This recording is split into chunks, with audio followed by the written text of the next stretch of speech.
तीसरा अध्याय, हिरण्यकशिपु की तपस्या और वर प्राप्ति। नारद जी ने कहा, युधिष्ठिर, अब हिरण्यकशिपु ने यह विचार किया कि मैं अजय, अजर, अमर और संसार का एक छत्र सम्राट बन जाऊं, जिससे कोई मेरे सामने खड़ा तक न हो सके। इसके लिए वह मंदराचल की एक घाटी में जाकर अत्यंत दारुण तपस्या करने लगा। वहां हाथ ऊपर उठाकर आकाश की ओर देखता हुआ वह पैर के अंगूठे के बल पृथ्वी पर खड़ा हो गया। उसकी जटाएं ऐसी चमक रही थीं जैसे प्रलय काल के सूर्य की किरणें। जब वह इस प्रकार तपस्या में संलग्न हो गया, तब देवता लोग अपने अपने स्थानों और पदों पर पुनः प्रतिष्ठित हो गए। बहुत दिनों तक तपस्या करने के बाद उसकी तपस्या की आग धुएं के साथ सिर से निकलने लगी। वह चारों ओर फैल गई और ऊपर नीचे तथा अगल बगल के लोगों को जलाने लगी। उसकी लपट से नदी और समुद्र खौलने लगे। द्वीप और पर्वतों के सहित पृथ्वी डगमगाने लगी।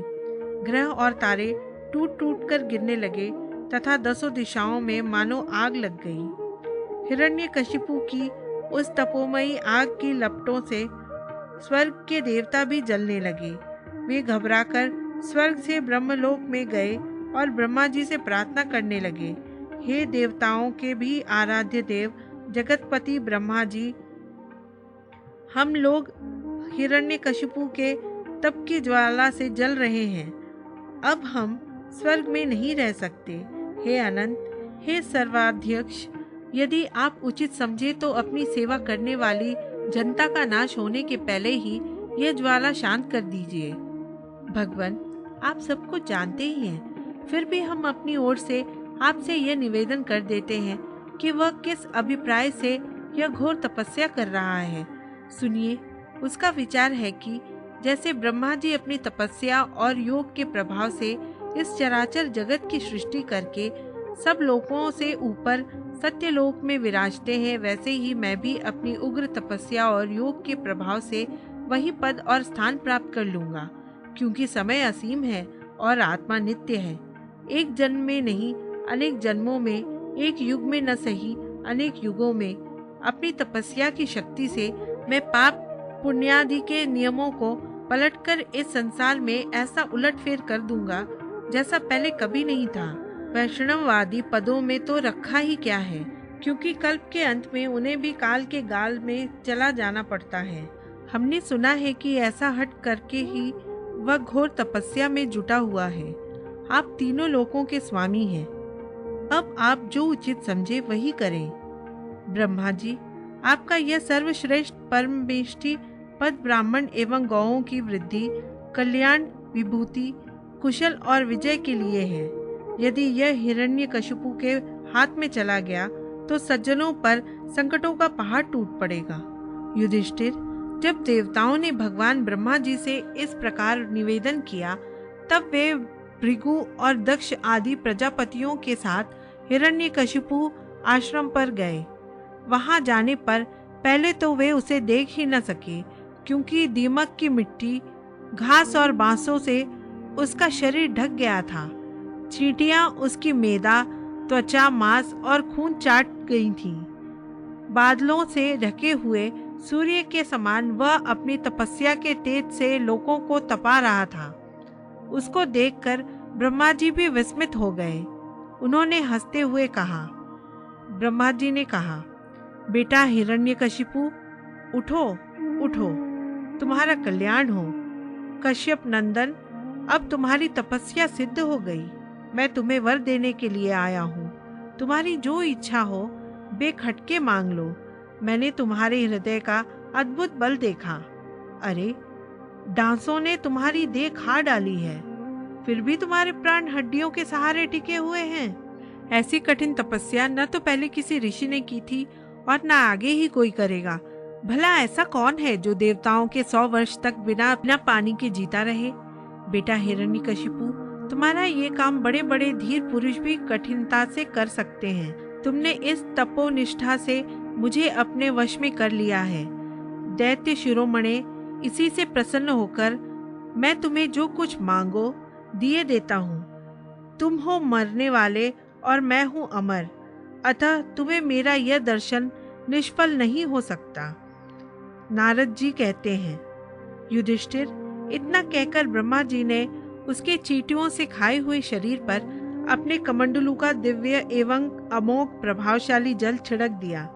जैसे लकड़ी के ढेर में से आग जल उठे, वैसे ही वह जल छिड़कते ही बांस और दीमकों की मिट्टी के बीच से उठ खड़ा हुआ। उस समय उसका शरीर सब अवयवों से पूर्ण एवं बलवान हो गया था। इंद्रियों में शक्ति आ गई थी और मन सचेत हो गया था।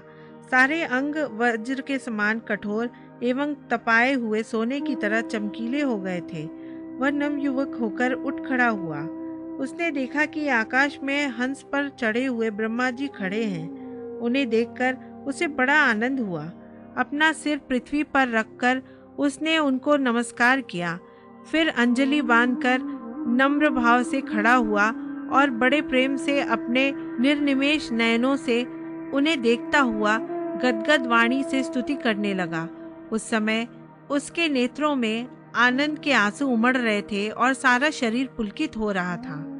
हिरण्यकशिपु ने कहा, कल्प के अंत में यह सारी सृष्टि काल के द्वारा प्रेरित तमोगुण से घने अंधकार से ढक गई थी। उस समय स्वयं प्रकाश स्वरूप आपने अपने तेज से पुनः इसे प्रकट किया। आप ही अपने त्रिगुणमय रूप से इसकी रचना, रक्षा और संहार करते हैं।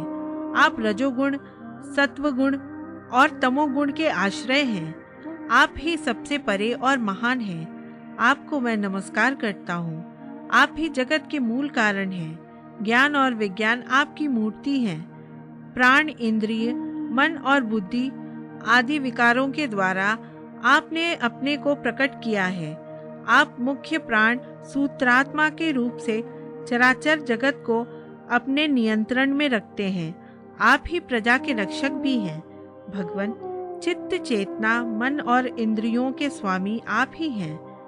पंचभूत, शब्दादि विषय और उनके संस्कारों के रचयिता भी महत्व के रूप में आप ही हैं। जो वेद होता, अधर्वयुग उद्गाता, इन ऋत्विजों से होने वाले यज्ञ का प्रतिपादन करते हैं, वे आपके ही शरीर हैं। उन्हीं के द्वारा अग्निष्टोम आदि 7 यज्ञों का आप विस्तार करते हैं। आप ही संपूर्ण प्राणियों के आत्मा हैं, क्योंकि आप अनादि अनंत, अपार, सर्वज्ञ और अंतर्यामी हैं।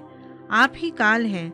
आप प्रतिक्षण सावधान रहकर अपने क्षण, लव आदि विभागों के द्वारा लोगों की आयु क्षीण करते रहते हैं। फिर भी आप निर्विकार हैं, क्योंकि आप ज्ञान स्वरूप परमेश्वर, अजन्मा, महान और संपूर्ण जीवों के जीवन दाता अंतरात्मा हैं। प्रभु, कार्य, कारण, चल और अचल ऐसी कोई भी वस्तु नहीं है जो आपसे भिन्न हो। समस्त विद्या और कलाएं आपके शरीर हैं। आप त्रिगुणमयी माया से अतीत स्वयं ब्रह्म हैं। यह स्वर्णमय ब्रह्मांड आपके गर्भ में स्थित है। आप इसे अपने में से ही प्रकट करते हैं। प्रभु, यह व्यक्त ब्रह्मांड आपका स्थूल शरीर है। इससे आप इंद्रिय, प्राण और मन के विषयों का उपभोग करते हैं, किंतु उस समय भी आप अपने परम ऐश्वर्यमय स्वरूप में ही स्थित रहते हैं। वस्तुतः आप पुराण पुरुष, स्थूल सूक्ष्म से परे ब्रह्म स्वरूप ही हैं। आप अपने अनंत और अव्यक्त स्वरूप से सारे जगत में व्याप्त हैं। चेतन और अचेतन दोनों ही आपकी शक्तियां हैं। भगवान, मैं आपको नमस्कार करता हूँ। प्रभु, आप समस्त वरदाताओं में श्रेष्ठ हैं। यदि आप मुझे अभिष्ट वर देना चाहते हैं तो ऐसा वर दीजिए कि आपके बनाए हुए किसी भी प्राणी से, चाहे वो मनुष्य हो या पशु, प्राणी हो या अप्राणी, देवता हो या दैत्य अथवा नागादि, किसी से भी मेरी मृत्यु न हो। भीतर बाहर, दिन में, रात्रि में आपके बनाए प्राणियों के अतिरिक्त और भी किसी जीव से, अस्त्र शस्त्र से पृथ्वी या आकाश में कहीं भी मेरी मृत्यु न हो। युद्ध में कोई मेरा सामना न कर सके। मैं समस्त प्राणियों का एक क्षत्र सम्राट हूँ। इंद्रादि समस्त लोकपालों में जैसी आपकी महिमा है वैसी ही मेरी भी हो। तपस्वियों और योगियों को जो अक्षय ऐश्वर्य प्राप्त है वह मुझे भी दीजिए।